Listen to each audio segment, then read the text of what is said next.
Hello दोस्तों, नमस्कार। एक बार फिर स्वागत करता हूं आपके अपने YouTube channel office no problem में। दोस्तों, महिला पर्यवेक्षक भर्ती से रिलेटेड आज हमारा ये चतुर्थ खंड का पार्ट 4 वीडियो है, जिसमें हमने ये लास्ट चैप्टर बाल देखभाल एवं संरक्षण से रिलेटेड जो सिलेबस है उसका हमने आज एमसीक्यू आपको कराने हैं। टोटल 130 एमसीक्यू हम कराएंगे दोस्तों। मोस्ट इम्पोर्टेंट एमसीक्यू है ये। देखिए, पार्ट 4 का ये जो लास्ट चैप्टर है, आप सिलेबस अगर आपके पास होगा तो आप उस सिलेबस से मैच कर सकते हैं। इस पार्ट 4 में जो मुख्य विषय है, इस विषय का नाम है बाल देखभाल एवं संरक्षण। इसमें से टोटल आपको दोस्तों 11 नंबर के क्वेश्चन पूछे जाएंगे और इसके जो मुख्य विषय तो आपका ये बाल देखभाल एवं संरक्षण है। और इसका जो उप विषय है ये यहाँ पे आप देख सकते हैं, लिखा हुआ है कि बच्चे की देखभाल और संरक्षण की अवधारणा, संस्थागत और गैर संस्थागत देखभाल, अनाथ बेसहारा निःशक्त, एड्स प्रभावित बच्चों के लिए योजनाएं, बच्चे और कानून, एकीकृत बाल सुरक्षा योजना। दोस्तों, इतने पूरे उप विषय हैं। इसमें से आपको टोटल 11 नंबर के क्वेश्चन आने वाले हैं। तो इन 11 नंबर को कवर करने के लिए दोस्तों हमने आपके लिए टोटल 130 नंबर के एमसीक्यू लाए हैं। उनको आप ध्यान से देखिए और टिक करिए और फिर देखिए कि आपका कितने नंबर का सही हो रहा है, कितने नंबर का गलत हो रहा है। दोस्तों, ये चतुर्थ खंड का लास्ट वीडियो है और बाकी के जो 2 टॉपिक अभी छूटे हुए हैं, मैथ और रीजनिंग के, इसके बाद हम मैथ और रीजनिंग के क्वेश्चन लाने वाले हैं। लेकिन पहले आप इसको कंप्लीट करिए, ठीक है। तो चलिए देरी ना करते हुए हम शुरू करते हैं। और हाँ, अगर हमारे चैनल में पहली बार आए हैं तो चैनल को सब्सक्राइब करना बिल्कुल ना भूलिए, क्योंकि अभी हम 2 चैप्टर और लाने वाले हैं आपके ये रीजनिंग और मैथ के, और ज़बरदस्त वीडियो लाने वाले हैं। अगर आप हमारे चैनल से जुड़े हैं तो आपको पता ही होगा कि किस तरह से हम क्वेश्चन जो है तो आपके सामने लाते हैं। तो चलिए देख लेते हैं इसका पहला क्वेश्चन। पहला क्वेश्चन है, भारत में बच्चों के संरक्षण के लिए कौन सा अधिनियम लागू है? बाल विवाह निषेध अधिनियम 2006, किशोर न्याय अधिनियम 2015, बाल श्रम निषेध एवं विनियमन अधिनियम 1986 या पॉक्सो अधिनियम 2012। तो दोस्तों, भारत में बच्चों के संरक्षण के लिए जो अधिनियम लागू किया गया है, हालांकि और जितने भी आप अधिनियम देख रहे हैं ये सब तो बच्चों से ही संबंधित हैं, लेकिन इन सभी अधिनियम का कुछ एक विशेष महत्व है और ये किसी विशेष परिस्थिति में ही लागू किए जाते हैं। लेकिन अगर जहां बाल संरक्षण की बात आती है तो उसके लिए एक ही अधिनियम बनाया गया है, जो है कि किशोर न्याय अधिनियम 2015। ऑप्शन नंबर 20 का राइट आंसर हो जाएगा, ठीक है। अगला क्वेश्चन है, पॉक्सो अधिनियम 2012 का मुख्य उद्देश्य क्या है? पॉक्सो अधिनियम अगर आप जानते होंगे, हालांकि इसके पहले जब हम बाल संरक्षण के लिए बना रहे थे वीडियो, ठीक है, तो बाल अधिकार के लिए, तो उसमें हमने बताया था नियम अधिनियम और उसके बारे में जो हमने वीडियो बनाया था। अगर आप हमारे वीडियो देखे होंगे तो उसमें आपको पता होगा। तो यहाँ पे जो पॉक्सो अधिनियम 2012 है, इसका मुख्य उद्देश्य है बच्चों के खिलाफ यौन अपराधों से सुरक्षा प्रदान करना। ऑप्शन नंबर ए इसका राइट आंसर हो जाएगा। अगला क्वेश्चन है, आईसीपीएस का पूर्ण रूप क्या है? आईसीपीएस का फुल फॉर्म क्या होता है? तो अगर आपको पता होगा दोस्तों तो अच्छी बात है, नहीं पता है तो यहाँ देख लीजिए। इसका फुल फॉर्म होता है इंटीग्रेटेड चाइल्ड प्रोटेक्शन स्कीम, जिसको एकीकृत बाल संरक्षण कहते हैं, एकीकृत बाल संरक्षण संस्थान, है ना। चलिए अगला क्वेश्चन है, भारत में बाल अधिकारों की रक्षा के लिए राष्ट्रीय बाल अधिकार संरक्षण, ये देखिए अभी वही आ गया ना, भारत में बाल अधिकारों की रक्षा के लिए राष्ट्रीय बाल अधिकार संरक्षण आयोग, जिसको एनसीपीसीआर कहते हैं, इसकी स्थापना कब की गई थी? 2000, 2007, 2005 या 2010 में? तो दोस्तों इसका राइट आंसर है 2005। ऑप्शन नंबर सी इसका राइट आंसर हो जाएगा। अगला क्वेश्चन है, मिशन वात्सल्य कार्यक्रम किस उद्देश्य से संबंधित है? जो मिशन वात्सल्य कार्यक्रम है भारत सरकार की, ये किस उद्देश्य से संबंधित है? तो ये संबंधित है अनाथ और परित्यक्त बच्चों के कल्याण हेतु। ऑप्शन नंबर सी इसका राइट आंसर हो जाएगा। अगला क्वेश्चन है, United Nations convention on the rights of childs, जिसको शॉर्ट में UNCRC को भारत ने कब अपनाया था? जो ये एक United Nations convention on the rights of child बनाया गया था, इसको भारत ने कब अपनाया था? इसको भारत ने अपनाया था दोस्तों 1992 में। ऑप्शन नंबर बी इसका राइट आंसर हो जाएगा। अगला क्वेश्चन है, बाल संरक्षण नीति का उद्देश्य क्या है? बाल संरक्षण नीति का उद्देश्य क्या है? इसका जो मुख्य उद्देश्य है कि बच्चों के खिलाफ हिंसा और शोषण को रोकना। ऑप्शन नंबर बी इसका राइट आंसर हो जाएगा। दोस्तों, क्वेश्चन का लेवल बहुत ही अच्छा है और डीप लेवल से हमने क्वेश्चन उठाया है और टॉपिक वाइज क्वेश्चन हमने उठाया है। कुछ लोग कमेंट करते हैं कि सर टॉपिक वाइज क्वेश्चन लाइए, तो मैं आपको अवगत कराना चाहूँगा कि मेरे जितने भी वीडियो अभी तक हम डाले हैं पूरे के पूरे वीडियो मैं टॉपिक वाइज ही कवर करता हूँ। अगर आपको यकीन ना हो तो आप सिलेबस उठाइए और सिलेबस के अकॉर्डिंग चेक कर सकते हैं। मेरा एक भी क्वेश्चन इधर उधर से नहीं है, जो भी है सब टॉपिक से रिलेटेड ही है। और हाँ, कमेंट करके हमको ज़रूर बताइएगा कि ये वीडियो आपको कैसी लगी और इस वीडियो में आपके टोटल कितने नंबर के सही हुए हैं। ये जो हम MCQ 130 नंबर का करा रहे हैं, इसमें टोटल 130 में से आपको कितने नंबर मिले हैं। ठीक है, चलिए।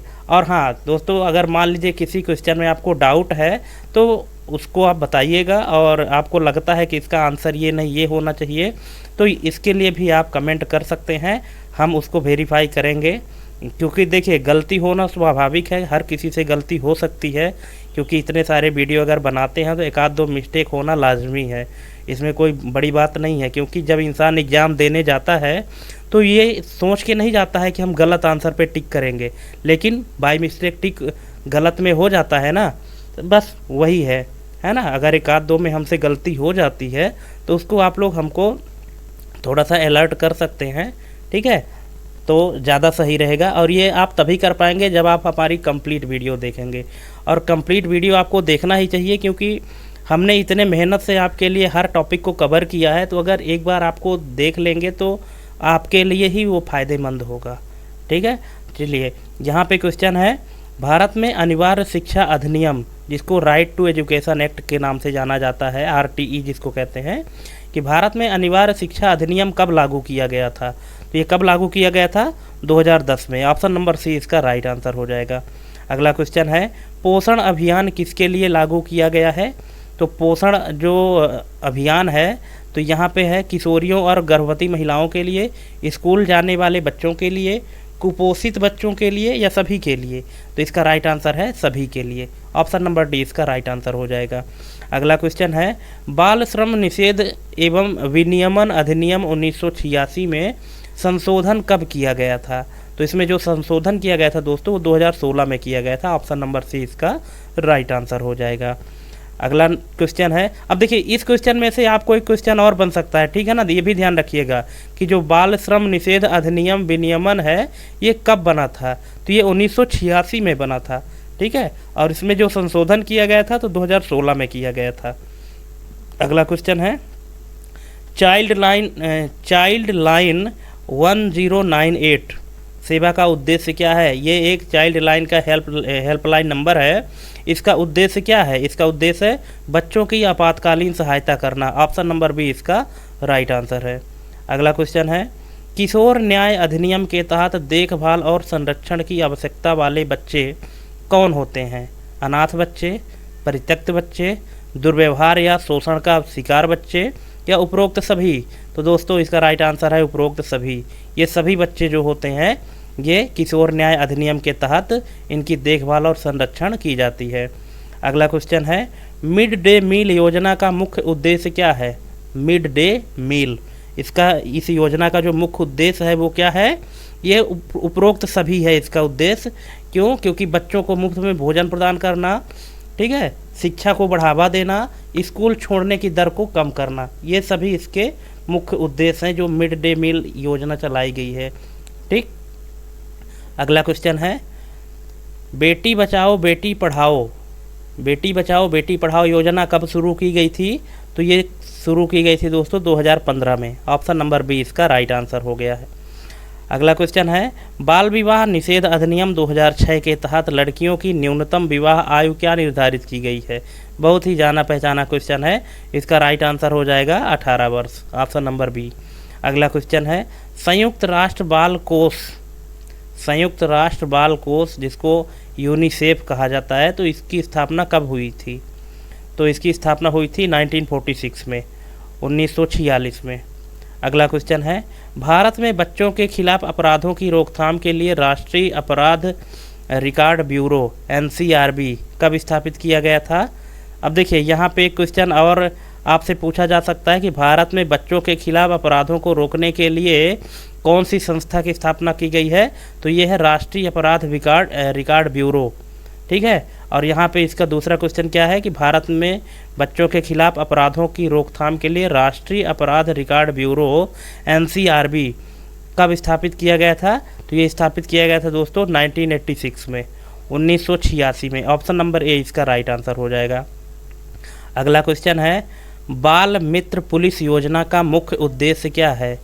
तो बाल मित्र पुलिस योजना का जो मुख्य उद्देश्य है ये है बच्चों और पुलिस के बीच मैत्रीपूर्ण संबंध बनाना।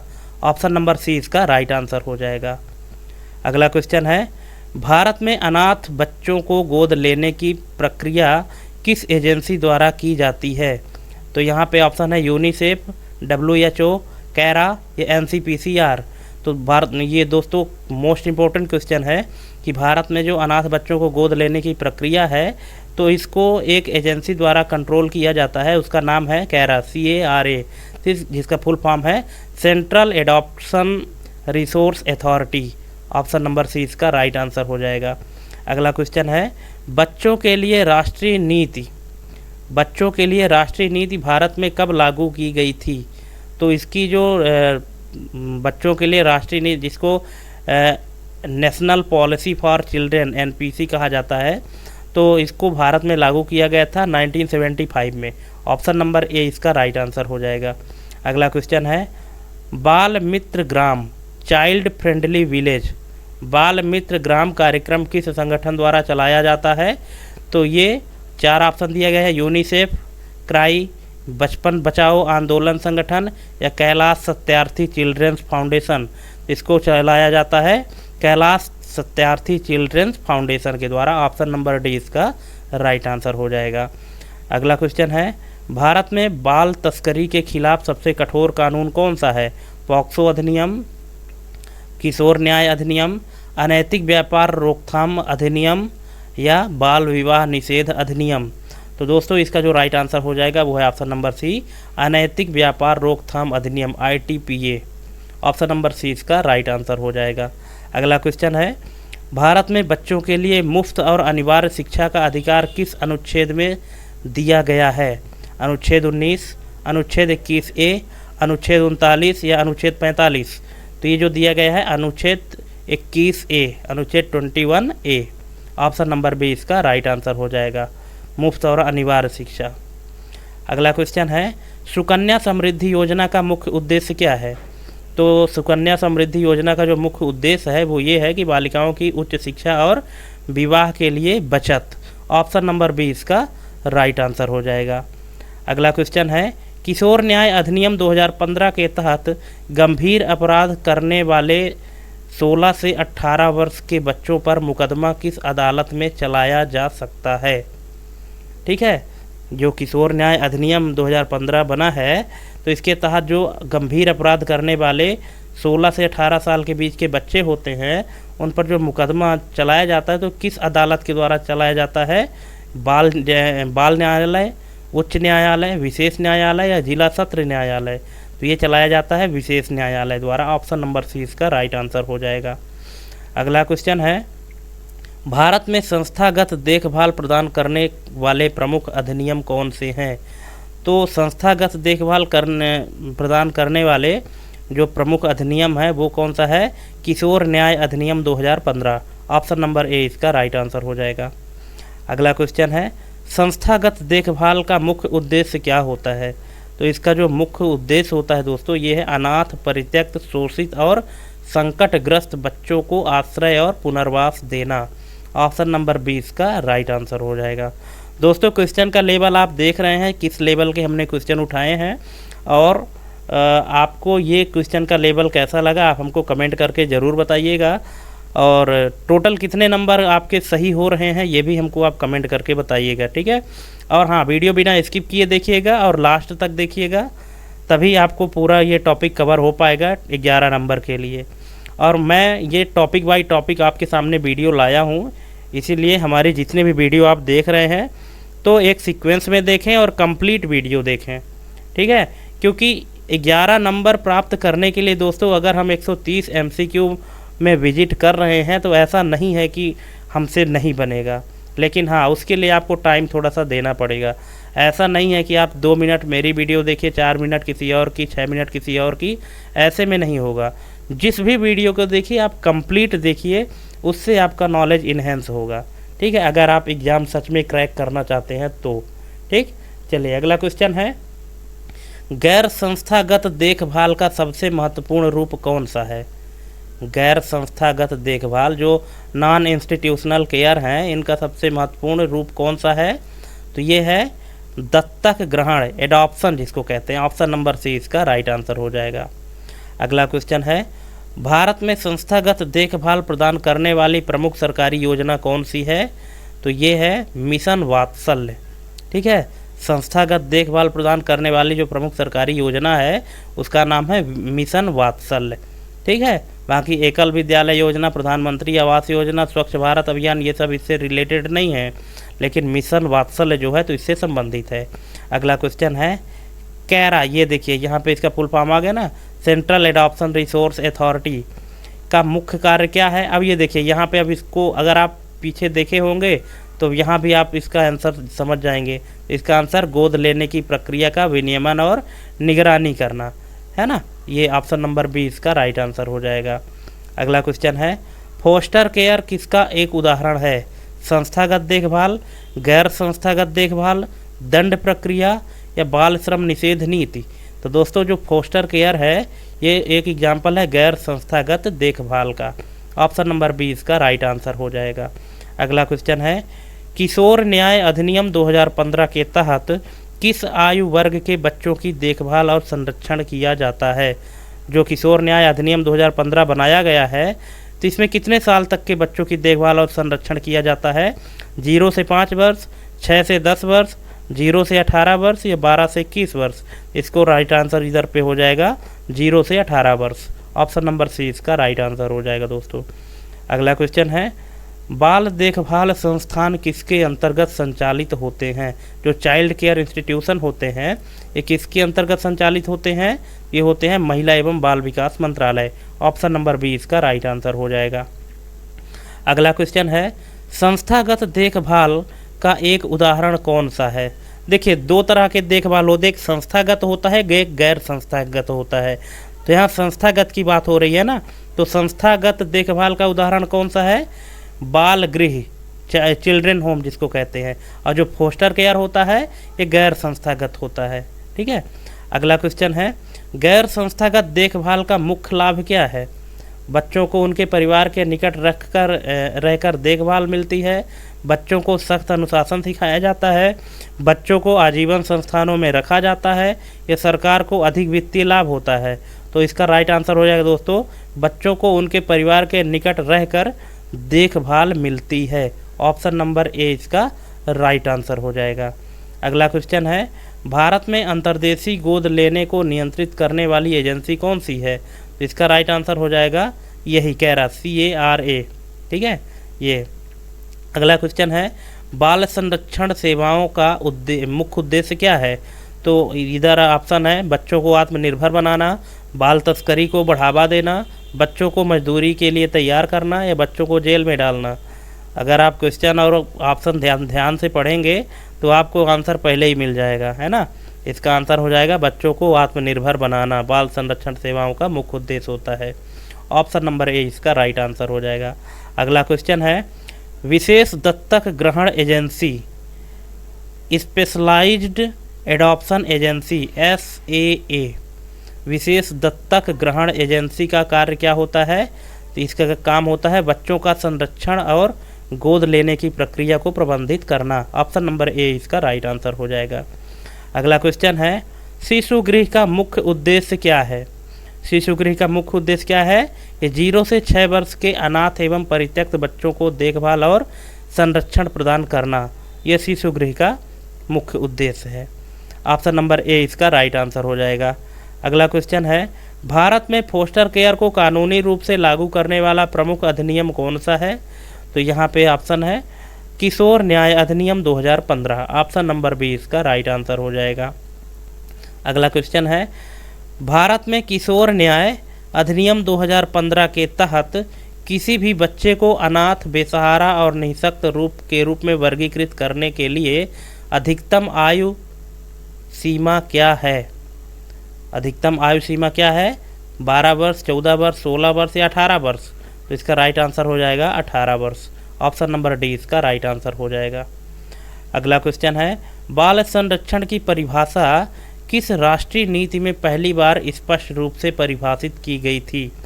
तो ऑप्शन है राष्ट्रीय बाल नीति 1974, राष्ट्रीय शिक्षा नीति 1986, किशोर न्याय अधिनियम 2000 या पॉक्सो अधिनियम 2012। तो इसका राइट आंसर हो जाएगा राष्ट्रीय बाल नीति 1974। ऑप्शन नंबर ए इसका राइट आंसर हो जाएगा। अगला क्वेश्चन है, सरकार द्वारा संचालित बाल देखभाल संस्थानों की निगरानी किस प्राधिकरण के अधीन होती है? तो ये किसके अधीन होती है? ये होती है राष्ट्रीय बाल अधिकार संरक्षण आयोग, इसके अधीन होती है सरकार द्वारा संचालित बाल देखभाल संस्थानों की निगरानी। ऑप्शन नंबर बी इसका राइट आंसर हो जाएगा। अगला क्वेश्चन है, कार्टा मॉडल का मुख्य उद्देश्य क्या है? तो ऑप्शन है बाल श्रम उन्मूलन, अनाथ और बेसहारा बच्चों की देखभाल, बाल विवाह रोकथाम या बाल कुपोषण सुधार। तो इसका राइट आंसर हो जाएगा अनाथ और बेसहारा बच्चों की देखभाल। ऑप्शन नंबर बी इसका राइट आंसर हो जाएगा। अगला क्वेश्चन है, कौन सा अधिनियम अनाथ और बेसहारा बच्चों को गोद लेने की प्रक्रिया को विनियमित करता है? किशोर न्याय अधिनियम 2015, बाल श्रम निषेध अधिनियम 1986, यौन अपराधों से बच्चों का संरक्षण अधिनियम 2012 या शिक्षा का अधिकार अधिनियम 2009। तो यहाँ पे दोस्तों बेसहारा बच्चों को गोद लेने की प्रक्रिया है ना, तो इसका जो राइट आंसर हो जाएगा तो किशोर न्याय अधिनियम 2015 हो जाएगा। Option number A. अगला क्वेश्चन है, भारत में अनाथ और बेसहारा बच्चों को कानूनी संरक्षण प्रदान करने वाला प्रमुख संस्थान कौन सा है? या प्रमुख कानून, अच्छा प्रमुख कानून पूछा है दोस्तों, सॉरी। भारत में अनाथ और बेसहारा बच्चों को कानूनी संरक्षण प्रदान करने वाला प्रमुख कानून कौन सा है? तो ये है किशोर न्याय अधिनियम 2015। दोस्तों किशोर न्याय अधिनियम बहुत ही मोस्ट इम्पोर्टेंट टॉपिक है इस चैप्टर के लिए, है ना, क्योंकि बच्चों से ही संबंधित तो ये, क्योंकि बाल संरक्षण से रिलेटेड ही तो हम टॉपिक पढ़ रहे हैं। तो किशोर न्याय अधिनियम जो है तो बहुत इम्पोर्टेंट यहाँ पे ये चैप्टर बना हुआ है। अगला क्वेश्चन है, बाल गृह किस उद्देश्य से स्थापित किए जाते हैं? तो अब देखिए क्वेश्चन जो है तो घुमा फिरा के भी पूछा जा सकता है। हमने आपको पहले भी बताया था कि सेम टू सेम क्वेश्चन आपको नहीं मिलेगा और क्वेश्चन घुमा फिरा के पूछा जा सकता है। तो आपको उस क्वेश्चन को थोड़ा सा अगर मॉडिफाई करके दे दिया जाए तो उसमें आपको कंफ्यूज नहीं होना है। अभी बाल गृह का आप एक क्वेश्चन कर चुके हैं ना, अब यहाँ फिर से आ गया कि बाल गृह किस उद्देश्य से स्थापित किए जाते हैं? तो ऑप्शन यही है कि अनाथ और बेसहारा बच्चों को सुरक्षा और देखभाल प्रदान करने के लिए। अगला क्वेश्चन है, बाल कल्याण समिति, बाल कल्याण समिति जिसको CWC कहते हैं, तो इस बाल कल्याण समिति के कार्यों में कौन सा कार्य शामिल नहीं है? बच्चों को कानूनी संरक्षण देना, बच्चों को शिक्षा का अधिकार दिलाना, बच्चों को रोजगार दिलाना या बच्चों के पुनर्वास का प्रबंधन करना। अब देखिए बाल कल्याण समिति में कौन सा कार्य सम्मिलित नहीं है? तो ये है बच्चों को रोजगार दिलाना, ये कार्य सम्मिलित नहीं है, बाकी कार्य सम्मिलित हैं। ठीक है। अगला क्वेश्चन है, भारत में अनाथ बच्चों को गोद लेने की प्रक्रिया को कौन सा निकाय नियंत्रित करता है? तो कौन सा निकाय नियंत्रित करता है? यही कैरास, ये केंद्रीय दत्तक ग्रहण संस्थान प्राधिकरण। अगला क्वेश्चन है, मिशन वात्सल्य योजना का मुख्य उद्देश्य। अब देखिए मिशन वात्सल्य योजना का मुख्य उद्देश्य फिर से आ गया यहाँ पे, तो इसका राइट आंसर क्या है? बाल देखभाल और संरक्षण। Option number B. क्वेश्चन दोस्तों किसी तरह से भी घुमा के दे सकता है और ऑप्शन भी किसी तरह से भी आगे पीछे घुमा फिरा के दे सकता है, लेकिन उसका अगर आपने मतलब समझ लिया तो उसका आंसर आप आसानी से दे पाएंगे। तो इसका जो राइट आंसर हो जाएगा वो है ऑप्शन नंबर बी, बाल देखभाल और संरक्षण। अगला क्वेश्चन है, किशोर न्याय अधिनियम 2015 के तहत अनाथ बच्चों को सुरक्षा प्रदान करने के लिए किस संस्था को अधिकृत किया गया है? तो इसको अधिकृत किया गया है वो है बाल कल्याण समिति। ऑप्शन नंबर बी इसका राइट आंसर हो जाएगा। अगला क्वेश्चन है, भारत में बेसहारा और अनाथ बच्चों को निःशुल्क शिक्षा का अधिकार किस अधिनियम के तहत प्राप्त है? तो किसके अधिकार ये किस अधिनियम के तहत प्राप्त है? तो ये है दोनों, ए और सी। शिक्षा का अधिकार अधिनियम 2009 ये भी सही है, और किशोर न्याय अधिनियम 2015, क्योंकि इसमें भी बच्चों को जो बेसहारा और अनाथ बच्चे होते हैं तो उनको जो है तो पोषण, पुनर्वास, शिक्षा, इन सब का अधिकार दिया जाता है।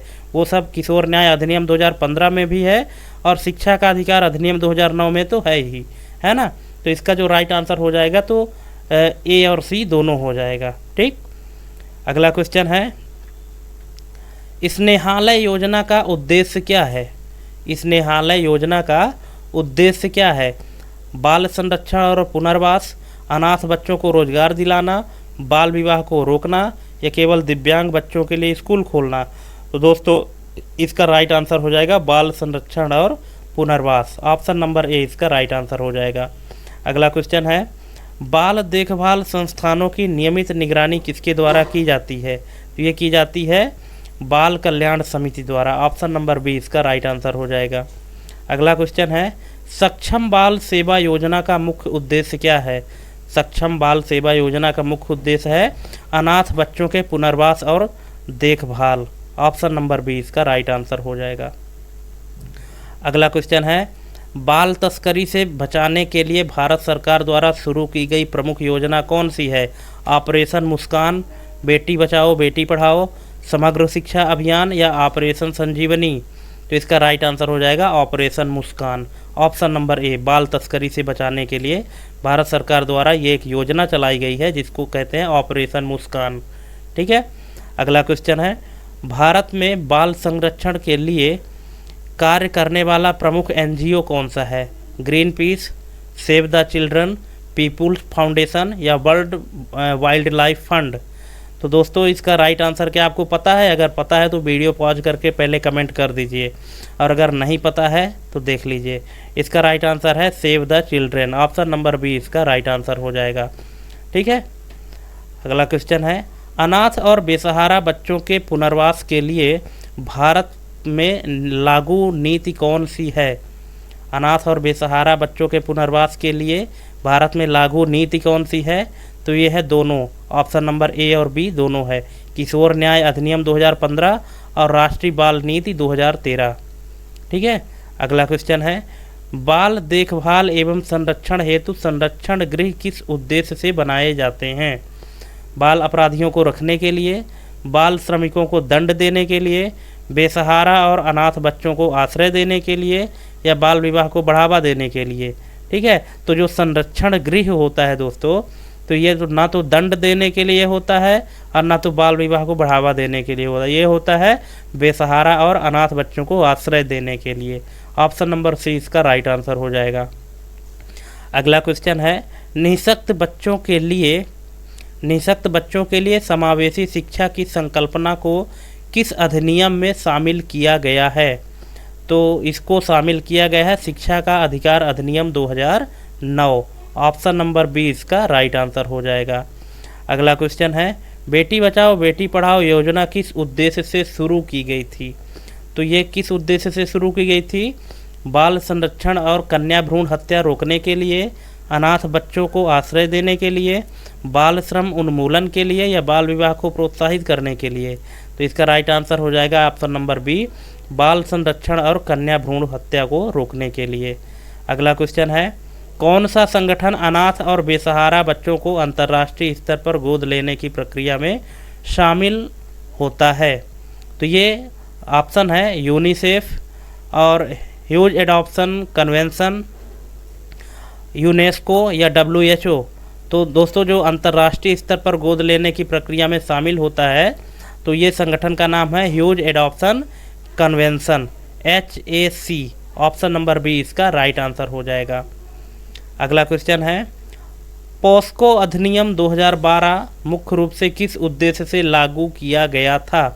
तो ये लागू किया गया था बाल संरक्षण और यौन अपराधों से सुरक्षा। ऑप्शन नंबर ए इसका राइट आंसर हो जाएगा। अगला क्वेश्चन है, अनाथ, बेसहारा और निःशक्त बच्चों की शिक्षा के लिए भारत सरकार द्वारा चलाई जाने वाली प्रमुख योजना कौन सी है? तो ये है समग्र शिक्षा अभियान। ऑप्शन नंबर ए इसका राइट आंसर हो जाएगा।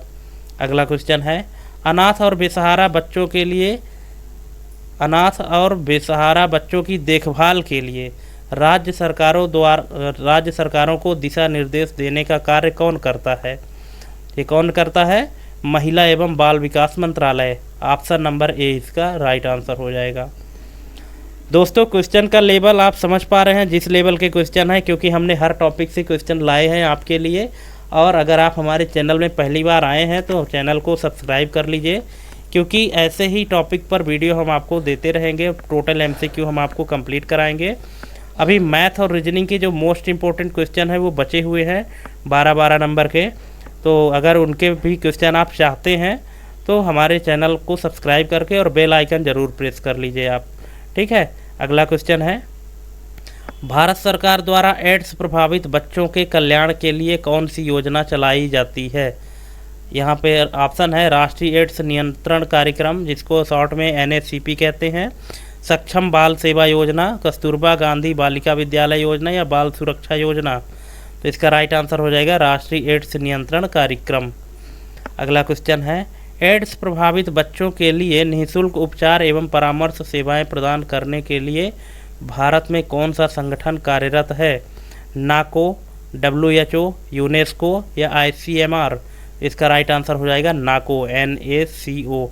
दोस्तों, NACO का आपको फुल फॉर्म बताना है, क्या इसका फुल फॉर्म होता है, कमेंट करके आप ज़रूर बताइएगा। अगला क्वेश्चन है, एड्स प्रभावित बच्चों को समुचित देखभाल और अधिकार देने के लिए भारत में किस अधिनियम को लागू किया गया है? तो इसको लागू किया गया है HIV और एड्स अधिनियम 2017। ऑप्शन नंबर सी इसका राइट आंसर हो जाएगा।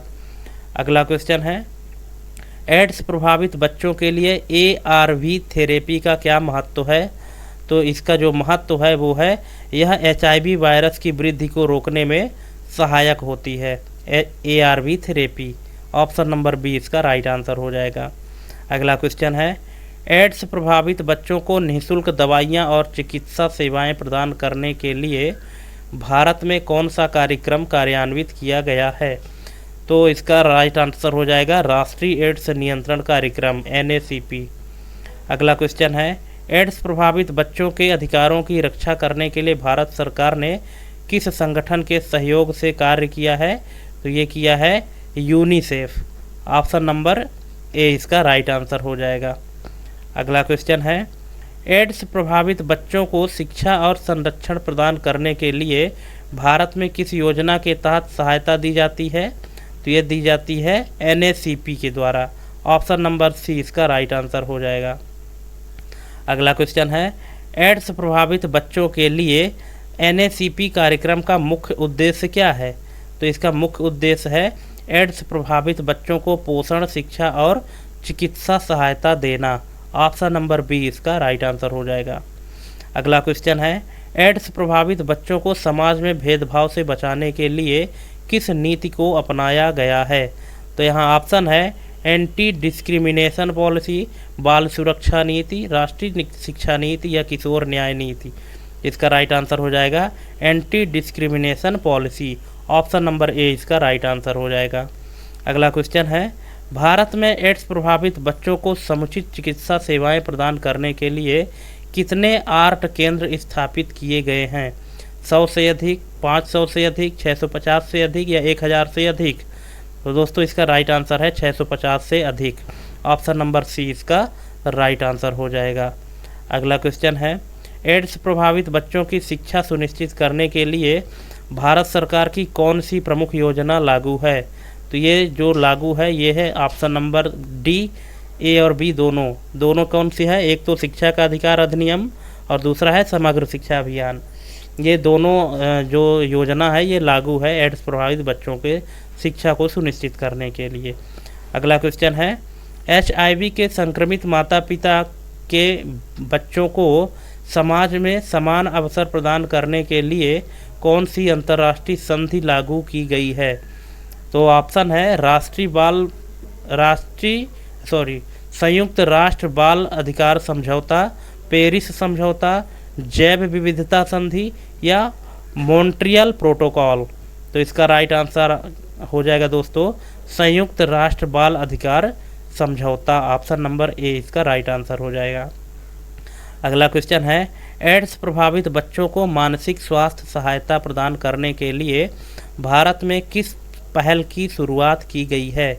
तो ऑप्शन है मनोदर्पण, सक्षम बाल योजना, आयुष्मान भारत या सक्षम पोषण अभियान। इसका राइट आंसर हो जाएगा मनोदर्पण। ऑप्शन नंबर ए इसका राइट आंसर हो जाएगा। दोस्तों मोस्ट इंपॉर्टेंट क्वेश्चन है ये, इसको आपको ध्यान रखना है कि जो एड्स प्रभावित बच्चों को मानसिक स्वास्थ्य सहायता प्रदान करने के लिए भारत में पहल की गई है तो उसका नाम है मनोदर्पण। अगला क्वेश्चन है, एड्स प्रभावित बच्चों को सामाजिक समावेशन को बढ़ावा देने के लिए भारत सरकार द्वारा कौन सा प्रयास किया गया है? तो यहाँ पे है एंटी डिस्क्रिमिनेशन कानून, समावेशी शिक्षा नीति, विशेष पोषण योजनाएं या उपरोक्त सभी। तो इसका राइट आंसर है उपरोक्त सभी। ऑप्शन नंबर डी इसका राइट आंसर हो जाएगा। अगला क्वेश्चन है, एड्स प्रभावित बच्चों के लिए सहायता करने वाले प्रमुख एनजीओ में से कौन सा है? Save the Children, ActionAid India, HelpAge India या उपरोक्त सभी। तो दोस्तों इसका राइट आंसर है उपरोक्त सभी। ये तीनों जो एनजीओ हैं ये एड्स प्रभावित बच्चों की सहायता के लिए कार्य करते हैं। Save the Children, ActionAid India और हेल्पेज इंडिया। अगला क्वेश्चन है, कौन सा अधिनियम भारत में बच्चों के यौन शोषण और उत्पीड़न से सुरक्षा प्रदान करता है? तो ये कौन सा करता है? यौन अपराधों से बच्चों का संरक्षण अधिनियम 2012। ऑप्शन नंबर सी इसका राइट आंसर हो जाएगा। अगला क्वेश्चन है, बाल अधिकारों की परिभाषा निम्नलिखित में से किस अंतर्राष्ट्रीय संधि में सबसे व्यापक रूप से दी गई है? तो ये दी गई है संयुक्त राष्ट्र बाल अधिकार संधि UNCRC। ऑप्शन नंबर ए इसका राइट आंसर हो जाएगा। दोस्तों अगर आपको लगता है कि वीडियो आप एक बार में कंप्लीट नहीं देख पा रहे हैं या एक बार देखने से आपको भूल जा रहा है तो आप 2 से 3 बार देख सकते हैं, कोई दिक्कत नहीं है। आपको जितनी बार में समझ में आए उतनी बार में आप देखिए, ठीक है। और आपको वीडियो देखते समय एक कॉपी और पेन लेके साथ में बैठना है। अगर आपको कहीं डाउट होता है तो उसको आप नोट करिए, या कि हम तो कहते हैं कि पूरे क्वेश्चन के ही आप नोट्स बनाते चलिए तो आपको सही रहेगा। आप आगे के लिए भी उसको आसानी से तैयारी कर सकते हैं। अगला क्वेश्चन है, किशोर न्याय अधिनियम 2015 के तहत किशोर की आयु सीमा क्या निर्धारित की गई है? तो क्या निर्धारित की गई है? 18 वर्ष से कम। Option number B. अगला क्वेश्चन है, किशोर न्याय अधिनियम 2015 के तहत किन मामलों में 16 से 18 वर्ष के किशोरों को वयस्क अपराधी की तरह सजा दी जा सकती है? तो ऑप्शन है सभी अपराधों में, जघन्य अपराधों में, संगठित अपराधों में या विशेष परिस्थितियों में ही।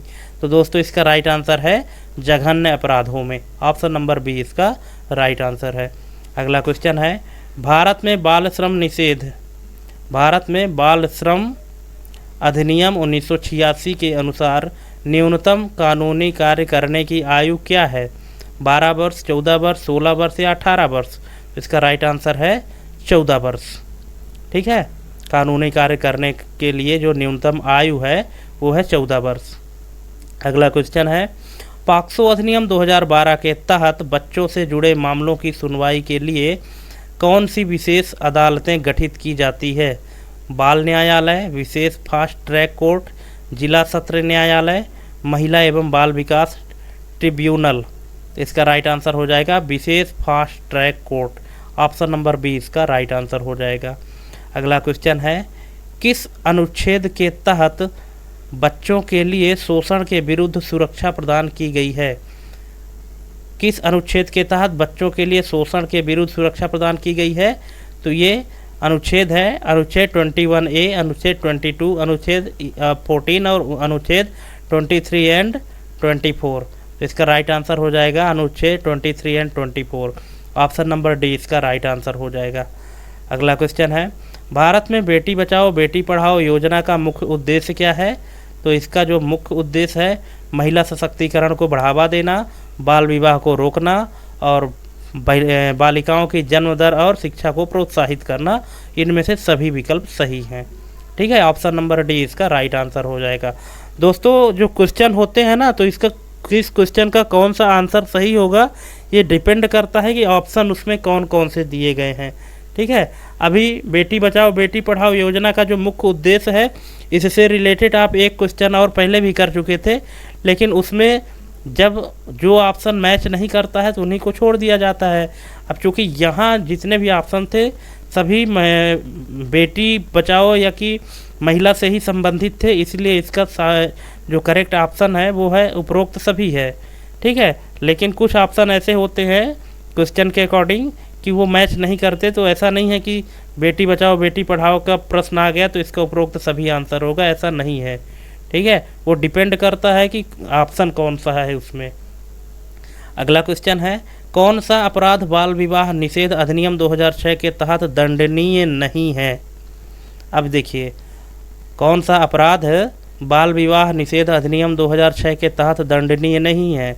ऑप्शन है बाल विवाह कराना, बाल विवाह में भाग लेना, बाल विवाह को प्रोत्साहित करना, या बाल विवाह में सम्मिलित बच्चे।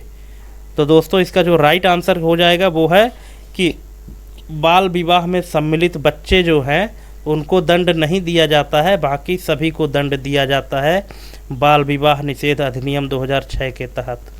बाल विवाह कराने वाले को भी, बाल विवाह में भाग लेने वाले को भी, और बाल विवाह को मोटिवेट करने वाले को भी, सबको दंड दिया जाता है। सिर्फ बाल विवाह में जो सम्मिलित बच्चे होते हैं उनको दंड नहीं दिया जाता, क्योंकि उनकी क्या गलती है वो तो खुद भी नहीं जानते, है ना। इसलिए इसका राइट आंसर हो जाएगा ऑप्शन नंबर डी। अगला क्वेश्चन है, किशोर न्याय अधिनियम 2015 के तहत यदि एक 17 वर्षीय किशोर को हत्या का दोषी पाया जाता है, प्रश्न को ध्यान से पढ़िएगा दोस्तों, मोस्ट इम्पोर्टेंट प्रश्न है कि किशोर न्याय अधिनियम 2015 के तहत यदि एक 17 वर्षीय किशोर को हत्या का दोषी पाया जाता है तो किस स्थिति में उसे वयस्क के रूप में मुकदमे का सामना करना पड़ सकता है। ठीक है, क्वेश्चन आप एक बार नहीं 2 बार 3 बार पढ़िए फिर आंसर दीजिए। अब यहाँ पे ऑप्शन है कि यदि अपराध सुनियोजित और अत्यधिक क्रूर हो, यदि अपराध समूह में किया गया हो, यदि अपराध में केवल अप्रत्यक्ष भूमिका रही हो, यदि अपराध करने के बाद किशोर ने आत्मसमर्पण कर दिया हो। तो इसका राइट आंसर हो जाएगा कि यदि अपराध सुनियोजित और अत्यधिक क्रूर तरीके से किया गया हो तब 17 वर्षीय किशोर को जो है तो मुकदमे का सामना करना पड़ सकता है एक वयस्क के रूप में। ठीक है, और यदि धोखे से हो गया हो या कि ग्रुप में या कि अप्रत्यक्ष तरीके से उसकी भूमिका रही हो तब ऐसे मामले में उसको वयस्क के तरह मुकदमे का सामना नहीं करना पड़ेगा। लेकिन यदि वही किशोर जो है तो सुनियोजित और क्रूर तरीके से किसी की हत्या किया है तो फिर जिस तरह से एक वयस्क व्यक्ति को मुकदमे का सामना करना पड़ता है उसी तरह से उसको भी करना पड़ेगा। अगला क्वेश्चन है, कौन सा सिद्धांत भारतीय किशोर न्याय प्रणाली में बच्चों के सर्वोत्तम हित की व्याख्या करने के लिए प्रयुक्त होता है? तो इसका राइट आंसर हो जाएगा पुनर्स्थापनात्मक न्याय सिद्धांत। ऑप्शन नंबर 20 का राइट आंसर हो जाएगा। अगला क्वेश्चन है, पॉक्सो अधिनियम 2012 के तहत गंभीर लैंगिक हमला और लैंगिक हमला के बीच मुख्य अंतर क्या है? ठीक है, गंभीर लैंगिक हमला और लैंगिक हमला, इन दोनों शब्द के बीच में अंतर क्या है पॉक्सो अधिनियम 2012 के तहत? तो इसमें जो अंतर है दोस्तों वो है ऑप्शन नंबर बी। क्या अंतर है कि लैंगिक हमले के लिए न्यूनतम सज़ा 3 वर्ष है, जबकि गंभीर लैंगिक हमले के लिए 7 वर्ष है। यही अंतर है दोनों में। अगला क्वेश्चन है, संविधान के किस अनुच्छेद में राज्य द्वारा बच्चों को सुरक्षित वातावरण देने की बात की गई है लेकिन इसे न्यायालय में प्रवर्तनीय नहीं माना जाता? तो कौन सा ऐसा अनुच्छेद है? वो है अनुच्छेद 39E। ऑप्शन नंबर 20 का राइट आंसर हो जाएगा। अगला क्वेश्चन है, बाल श्रम अधिनियम 1986 के तहत कौन सा कार्य 14 वर्ष से कम आयु के बच्चों के लिए प्रतिबंधित नहीं है। अब देखिए, बाल श्रम निषेध अधिनियम 1986 जो बना है, तो उसमें कौन सा ऐसा कार्य है जो कि 14 साल से कम वाला बच्चा भी कर सकता है, उसके लिए वो प्रतिबंधित नहीं है। तो ऑप्शन है होटल और ढाबे में काम करना, खतरनाक उद्योगों में मजदूरी करना, पारिवारिक व्यवसाय में मदद करना, या घरेलू नौकर के रूप में काम करना। तो इसका राइट आंसर हो जाएगा दोस्तों ऑप्शन नंबर सी, पारिवारिक व्यवसाय में मदद करना ये प्रतिबंधित नहीं है ना। अगर घर में कोई व्यवसाय हो रहा है, उसमें अगर थोड़ी सी मदद कर दिए तो ये प्रतिबंधित नहीं है। इसके अलावा बाकी अगर 14 साल से कम का बच्चा किसी होटल या ढाबा में काम करता है तो वो भी गैरकानूनी है, उद्योगों में काम करता है वो भी गैरकानूनी है, और किसी के घर में नौकर बन के काम करता है वो भी गैरकानूनी है। लेकिन पारिवारिक व्यवसाय में मदद करना गैरकानूनी नहीं है, भले ही वो 14 वर्ष से कम क्यों ना हो। अगला क्वेश्चन है, किशोर न्याय अधिनियम के अनुसार चाइल्ड फ्रेंडली प्रक्रिया का क्या तात्पर्य है। तो चाइल्ड फ्रेंडली प्रक्रिया का तात्पर्य है कि सभी कानूनी कार्यवाही बच्चों की मानसिक स्थिति को ध्यान में रखकर करना। इसका चाइल्ड फ्रेंडली प्रक्रिया का जो है तो मतलब होता है किशोर न्याय अधिनियम के तहत। ऑप्शन नंबर डी इसका राइट आंसर हो जाएगा। अगला क्वेश्चन है, संयुक्त राष्ट्र बाल अधिकार संधि के अनुसार कौन सा अधिकार बच्चों के लिए अपरिहार्य नहीं माना गया है। शिक्षा का अधिकार, काम करने का अधिकार, स्वतंत्र अभिव्यक्ति का अधिकार, या हिंसा से संरक्षण का अधिकार। इसका राइट आंसर हो जाएगा काम करने का अधिकार। ऑप्शन नंबर बी इसका राइट आंसर हो जाएगा। अगला क्वेश्चन है, बाल विवाह निषेध अधिनियम 2006 के अनुसार यदि 17 वर्षीय लड़की की शादी कर दी जाती है तो क्या होगा। अब यहाँ पे एक कंडीशन दिया गया है कि मान लीजिए कि बाल विवाह निषेध अधिनियम 2006 के अनुसार यदि 17 वर्षीय लड़की की शादी कर दी जाती है तो क्या होगा। ऑप्शन है विवाह शून्य माना जाएगा, विवाह अवैध माना जाएगा लेकिन अदालत में रद्द करना होगा, विवाह वैध होगा यदि लड़की राजी हो, विवाह तभी रद्द होगा यदि लड़की बालिग होने के बाद इसे चुनौती दे। तो इसमें से आपके अनुसार क्या राइट आंसर होना चाहिए दोस्तों। अगर इस तरह से कोई क्वेश्चन आपके एग्ज़ाम में आ जाए तो आप किस में टिक करेंगे। अगर आपको टिक करना है तो पहले आप वीडियो पॉज करिए, इसका ऑप्शन कमेंट करिए राइट आंसर कि आपके अनुसार क्या होना चाहिए। इसके बाद फिर देखिए कि आपने जो कमेंट किया है क्या वो सही है। ऐसा नहीं है कि कमेंट करने के बाद फिर आपका अगर आंसर गलत होता है तो आप उसको एडिट करना है, या नहीं उसको एडिट मत करिएगा।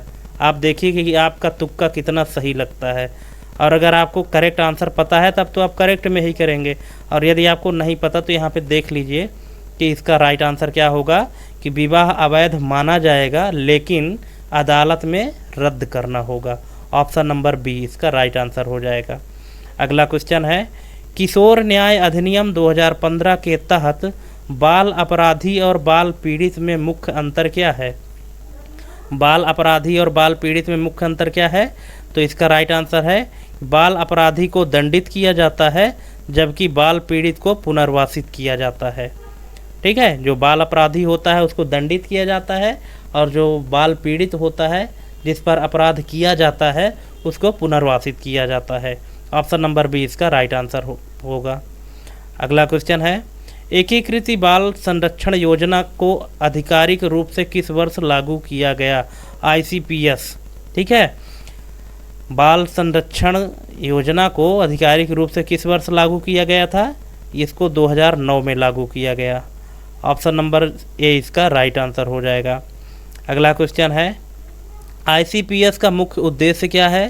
तो इसका मुख्य उद्देश्य है कमज़ोर स्थिति वाले बच्चों को देखभाल और संरक्षण प्रदान करना। ऑप्शन नंबर सी इसका राइट आंसर हो जाएगा। अगला क्वेश्चन है, ICPS को लागू करने की जिम्मेदारी किस सरकारी निकाय की है। तो इसकी जो जिम्मेदारी है वो है महिला एवं बाल विकास मंत्रालय की। ऑप्शन नंबर ए इसका राइट आंसर हो जाएगा। अगला क्वेश्चन है, ICPS के अंतर्गत कौन सा निकाय राज्य स्तर पर योजना को लागू करने और निगरानी करने के लिए जिम्मेदार होता है। तो ये जिम्मेदार होता है राज्य बाल संरक्षण समिति। ऑप्शन नंबर बी इसका राइट आंसर हो जाएगा। अगला क्वेश्चन है, ICPS के तहत बाल देखभाल संस्थान की स्थापना का मुख्य उद्देश्य क्या है। तो इसका जो मुख्य उद्देश्य है वो है अनाथ और परित्यक्त बच्चों को पुनर्वास सेवाएं प्रदान करना। ऑप्शन नंबर ए इसका राइट आंसर हो जाएगा। अगला क्वेश्चन है, आईसीपीएस के तहत स्पॉन्सरशिप प्रावधान का मुख्य उद्देश्य क्या है? तो इसका मुख्य उद्देश्य है बच्चों को संस्थागत देखभाल से बाहर रखकर वित्तीय सहायता प्रदान करना। ठीक है, जो संस्थागत देखभाल होती है उनसे बाहर रख के वित्तीय सहायता प्रदान करना, ये स्पॉन्सरशिप का काम होता है। ठीक है, अगला क्वेश्चन है, आईसीपीएस के तहत चाइल्ड हेल्पलाइन सेवा का संचालन कौन करता है? जो चाइल्ड हेल्पलाइन नंबर है 1098, इस सेवा का संचालन कौन करता है? इसका संचालन करता है Childline India Foundation. Option number B इसका राइट आंसर हो जाएगा। अगला क्वेश्चन है, आईसीपीएस के तहत जिला स्तर पर कौन सा निकाय बाल संरक्षण गतिविधियों की निगरानी करता है? तो ये करता है डीसीपीयू, जिला बाल संरक्षण इकाई। ठीक है, डिस्ट्रिक्ट चाइल्ड प्रोटेक्शन यूनिट। ठीक है, इसका फुल फॉर्म होगा। ऑप्शन नंबर ए इसका राइट आंसर हो जाएगा। अगला क्वेश्चन है, आईसीपीएस के तहत बाल अधिकारों के लिए विशेष न्यायालय की स्थापना का उद्देश्य क्या है? तो इसका राइट आंसर है बच्चों के मामलों की शीघ्र सुनवाई सुनिश्चित करना। ऑप्शन नंबर ए इसका राइट आंसर हो जाएगा। अगला क्वेश्चन है, आईसीपीएस के तहत बाल कल्याण समिति की क्या भूमिका है? तो इसकी जो भूमिका है वो है यह बच्चों की सुरक्षा और पुनर्वास के लिए निर्णय लेती है। ऑप्शन नंबर सी इसका राइट आंसर हो जाएगा। अगला क्वेश्चन है, आईसीपीएस योजना के तहत कौन सा प्रावधान बच्चों को यौन शोषण से सुरक्षा प्रदान करता है? तो यह है पॉक्सो अधिनियम 2012। ऑप्शन नंबर ए इसका राइट आंसर हो जाएगा। अगला क्वेश्चन है, आईसीपीएस योजना के तहत गर्भवती और स्तनपान कराने वाली किशोरियों को सहायता देने का उद्देश्य क्या है? तो इसका जो उद्देश्य है वो है उनके स्वास्थ्य और पोषण में सुधार करना। ऑप्शन नंबर बी इसका राइट आंसर हो जाएगा।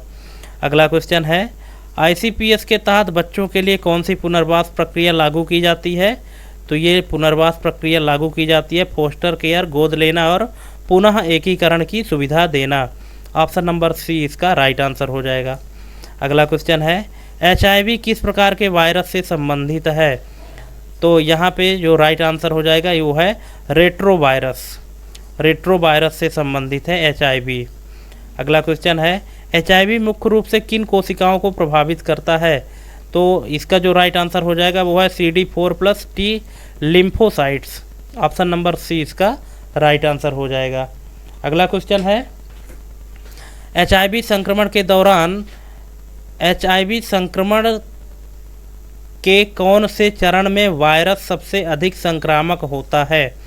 प्राथमिक संक्रमण, नैदानिक विलंब चरण, एड्स चरण या इनमें से कोई नहीं?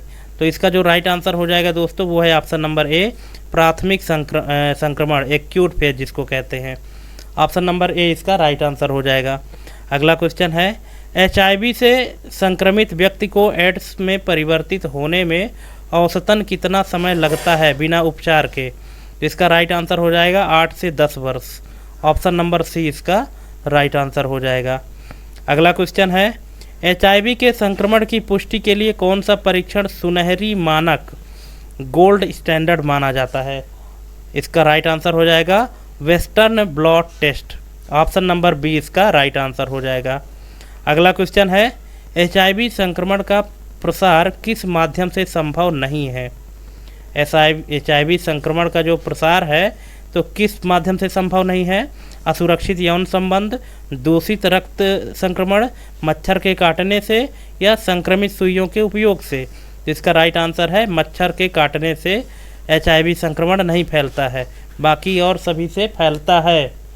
अगला क्वेश्चन है, UNAIDS अनएड्स के अनुसार 2023 तक दुनिया में कितने लोग एचआईवी से संक्रमित थे? 10 मिलियन, 20 मिलियन, 39 मिलियन या 50 मिलियन?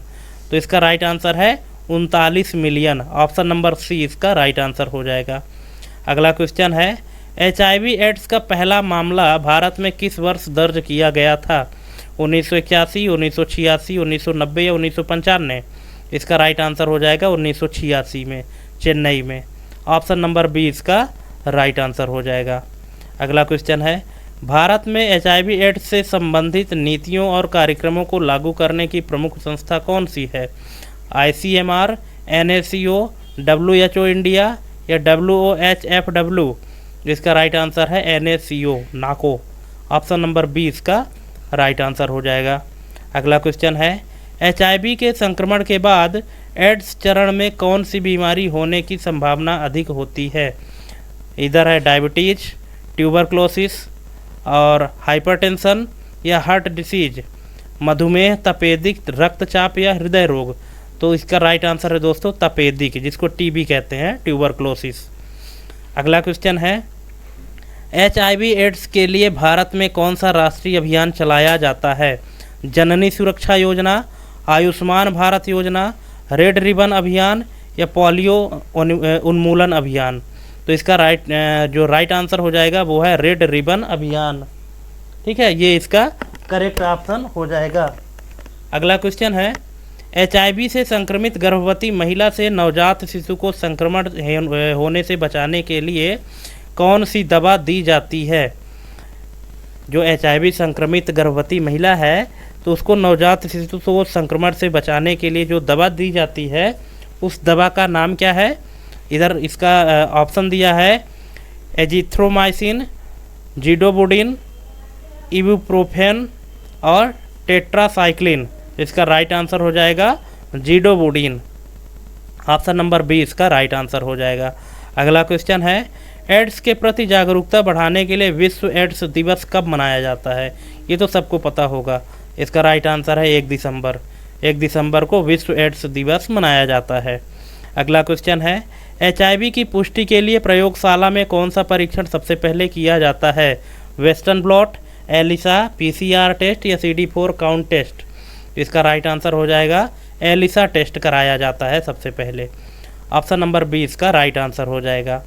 अगला क्वेश्चन है, HIV से ग्रसित व्यक्तियों में संक्रमण की गंभीरता को मापने के लिए कौन सा परीक्षण किया जाता है? CD4 count, blood sugar test, cholesterol test या रेड ब्लड सेल काउंट? इसका राइट आंसर हो जाएगा CD4 काउंट। अगला क्वेश्चन है, HIV एड्स के खिलाफ भारत में सबसे बड़ी सरकारी पहल कौन सी है? तो इसका राइट आंसर हो जाएगा राष्ट्रीय एड्स नियंत्रण कार्यक्रम। ऑप्शन नंबर बी इसका राइट आंसर हो जाएगा। अगला क्वेश्चन है, बच्चों की देखभाल में अटैचमेंट थ्योरी किसके द्वारा विकसित की गई थी? जीन पियाजे, सिगमंड फ्रायड, जॉन बॉल्बी या बेंजामिन ब्लूम? तो इसका राइट आंसर हो जाएगा दोस्तों John Bowlby. Option number C. अगला क्वेश्चन है, नवजात शिशु की देखभाल में कंगारू मदर केयर का मुख्य उद्देश्य क्या है?